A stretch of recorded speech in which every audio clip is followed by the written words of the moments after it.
大家好，又係阿明。咁今次呢，就要開箱呢個都係香港美食系列嘅玩具車啦。咁就今次就係香港茶餐廳啊，漢堡包。咁我開咗俾大家睇下先。咁佢就有兩樣嘢啦。咁樣就係一架車同埋一個漢堡。咁呢個漢堡底就係茶餐廳碟啦，上面有肉、有菜、有番茄、有包啦。咁同上次加蝦餃一樣，都係可以擺喺上面嘅。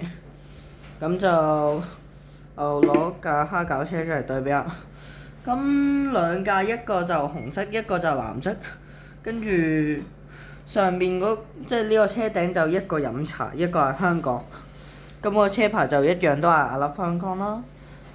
咁一邊就係香港茶餐廳，一邊就係香港大茶樓。咁後邊就係歡迎光臨同埋呢個叫咩？我飲茶。